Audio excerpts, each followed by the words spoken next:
प्रधानमंत्री आहेत देशाचे, त्याच्यामुळे त्यांचा मान सन्मान केला पाहिजे.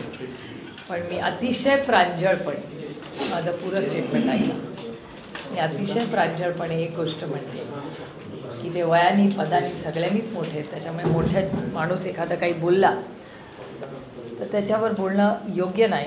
पण मी अतिशय प्रांजळपणे अमित शहाजींचं एक वाक्य मला असा वेळेस आठवतं. अमित शहाजी आम्हालाच उद्देशून बोलले होते की जेव्हा एक बोट तुम्ही माझ्याकडे दाखवता तेव्हा 3 बोटं ही तुमच्याकडे दाखवतात. मला व्यासपीठावर कोण कोण बसलं होतं माहिती नाही, पण मी विचार करते त्याच व्यासपीठावर किती घराणेशाहीचे लोक असतील. मी बाहेर होते सिंदखेड राजाला. तुम्हीच मला मार्गदर्शन करा की त्या व्यासपीठावर किती घराणेशाहीचे लोक. मी फोटो काढून बघा. नाशिकला होता ना कार्यक्रम, 3-4 तर असतीलच ना. मंत्री होत्या का तिथे? आणि भारतीताई, म्हणजे 4 मेन. अजून कोण असतील? भुजबळ साहेब असतील. आता तुम्हीच हिशोब करा ना.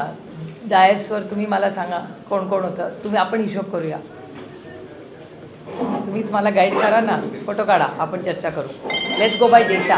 आरोप प्रत्यारोप खोटे खोटे नाही करत मी कधी. Let's go bye data. Data wise जाऊया. फोटो आला का? एक नावं घ्या. हां, CM आणि त्यांचा मुलगा. करेक्ट. 1. हां, म्हणजे असं करूया, घराणेशाही आणि नो घराणेशाही. ओके. हा राईट हँड घराणेशाहीचा आणि हा नो घराणेशाहीचा. तर मुख्यमंत्री, त्यांचा मुलगा राजकारणात. पुढे घराणेशाही, घराणेशाही, घराणेशाही, घराणेशाही. पहिली 5 नावं तुम्ही घेतली ती सगळी. आहो असं काय करता?